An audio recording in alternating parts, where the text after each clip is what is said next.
O ito nga, sabi ni Inday Sara diyan, actually may sinabi si Inday Sara diyan tungkol sa pagpunta niya sa hearing, eh. O para sa inyong para sa inyong peace of mind. Ito yung sabi ni Inday Sara kasi gusto nilang papuntahin, eh. O, ayan, pasok Inday. Impeachment, meron po kaming spokesperson na sa impeachment at binibigay ko po ang buong tiwala ko sa aming defense team at ang gusto lang sana namin ay mapabilis yung proseso dahil hindi pwedeng tumatagal yung proseso natin na nag-iisip yung mga tao na ano ba, totoo ba may ginawang masama, hindi ba totoo yung mga akusasyon. So dapat mabilis yung proseso kasi nga, di ba, sa ating konstitusyon, nandyan yung speedy administration of justice. Ba, sinasabi nila mas magiging mabilis pag naandyan po daw kayo, dadalo kayo personally sa impeachment? Hindi po totoo yun kasi Kasi sino man nang nagsasabi niyan? Mga tanga, si Abante. Mga hindi naman mga abogado, mga bobo, sila Adjong. Mga mongoloid na mga congressman, sila naman nagsasabi niyan. Si Inday Sara is not just a normal lawyer. Si Inday Sara, pumasa po yan ng eksaminasyon. Meron siyang sertifikasyon na hindi lang siya basta lawyer, pwede siyang maging huwes. Ganun siya kagaling na abogado. Kumbaga yung abogado, magiging abogado lang siya, pwede siyang maging huwes. Hindi lahat ng abogado nagiging huwes. Kailangan nilang pumasa sa isang pagsusulit para maging maging huwes ka. Pumasa si Inday doon. Alam ni Inday yun. Magkakaroon ng speedy trial pag nagpunta ako doon. Paano nangyari yun? fully represented ako nung ating defense team at sufficient yon na meron kang mga abogado doon na nagpa-participate doon sa process. Yun ay para na rin pagdalo. Yes, ginagawa kasi nilang literal na hindi hinaharap ni Inday Sara yung mga akusasyon sa kanya kasi wala siya sa Senate. You don't actually have to be there to face yung accountability. Why? The reason why you have your legal team there is because sinasagot mo lahat noong mga ikinakaso sa'yo. Ilang araw na nagtatalo-talo yung mga abogado, yung abogado ng depensa at saka ng prosekusyon. Hindi nyo pa rin alam na nandoon si Inday. In spirit, nandoon si Inday. Para lang siyang Panginoon. Di ba? Hindi mo nakikita. Wala sa harap mo, pero nasa puso at isip mo. Ganon si Inday. Oo, wala man siya dyan, pero nasa puso at isip siya ng mga prosekusyon. Kaya gusto magpunta siya dyan. Lahat naman tayo gusto natin makita si Jesus. Lord, pakita ka naman sa akin, oh. Di ba? Pero, sabi ni Lord, hindi ako pwedeng magpunta dyan. Ang dami niyong nagre-request na makita ako. Meron akong libro, may Biblia ako, basahin mo. At parang nandiyan na din ako.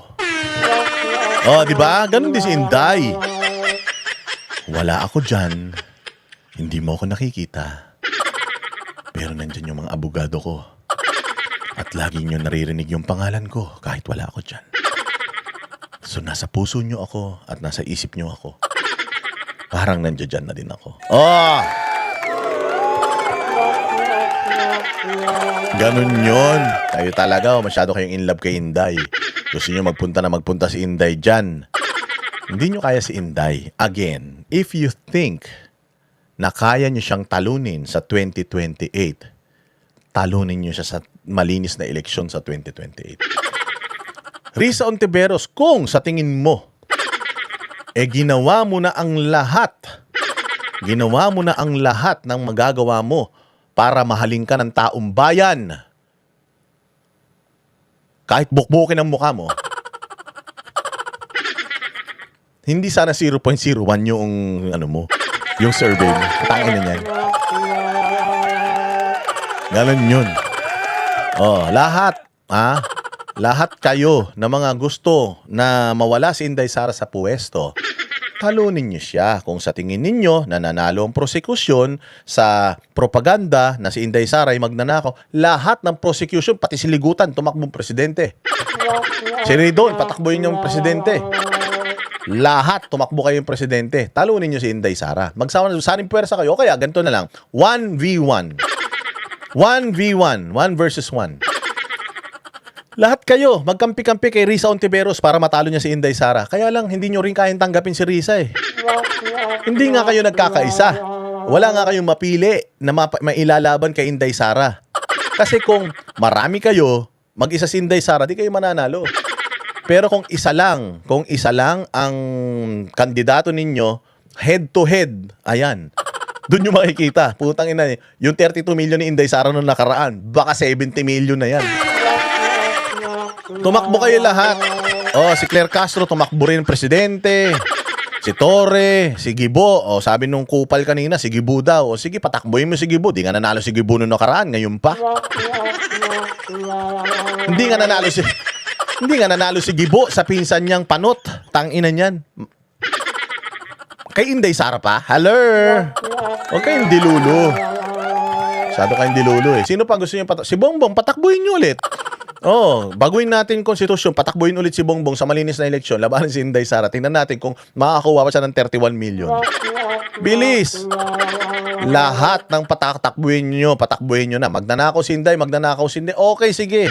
Kung talagang sa tingin nyo, naniniwala ang taong bayan sa inyo na magnanakaw si Inday, tingnan natin sa malinis na eleksyon sa 2028. Kung talaga bang napaniwala ninyo na magnanakaw si Inday, kasi yung magnanakaw si Inday, hindi boboto ng tao.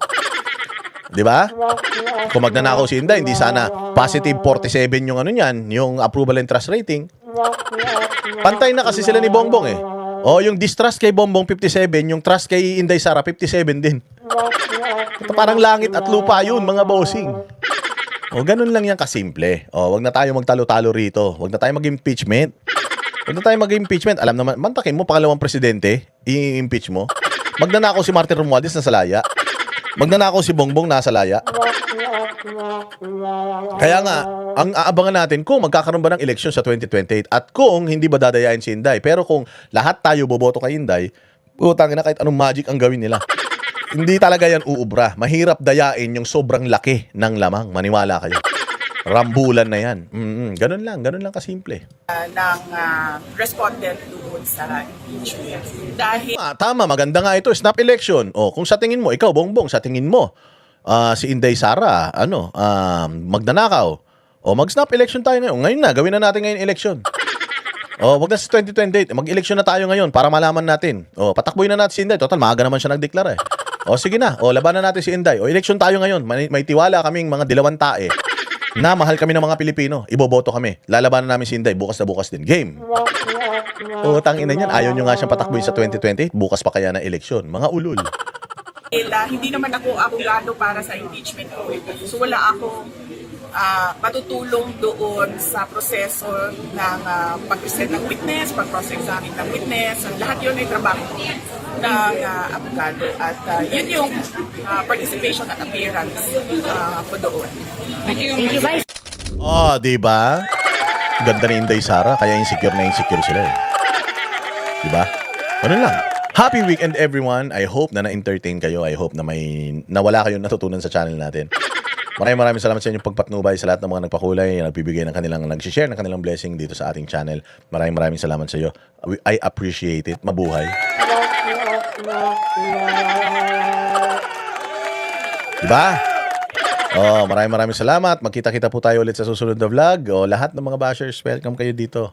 Magbaong kayo ng maraming kabobohan, sasagutin natin yan. Okay? Maraming salamat sa paghabol ng Marie Chris Grobin sa Amerika. God bless you. Kahit na madaling araw na sa Amerika, talaga nagtsatsaga kayo. Mabuhay ang bayang Pilipinas. Kita-kita po tayo ulit sa susunod na vlog.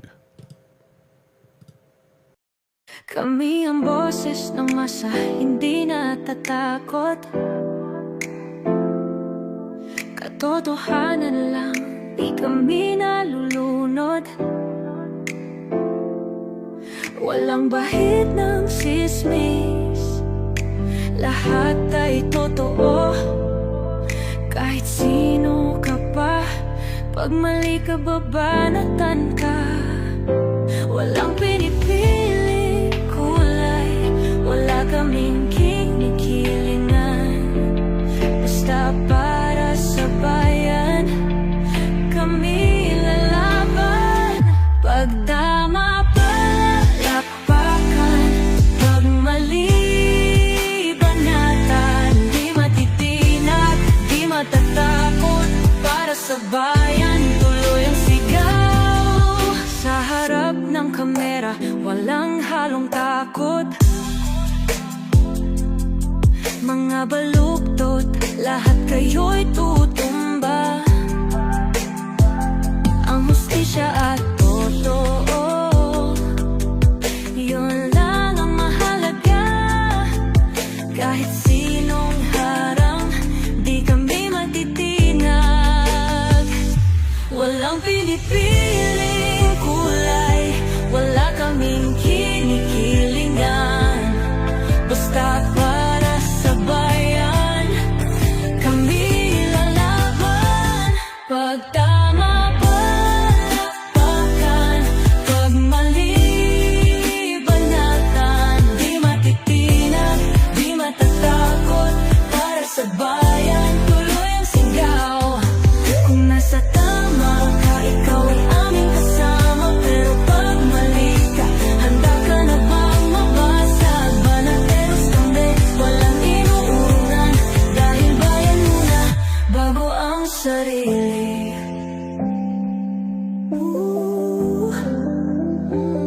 Bago ang sarili.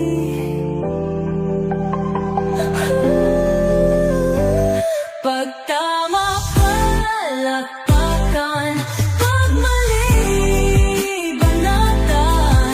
Banateros ang sigaw, katotohanan ang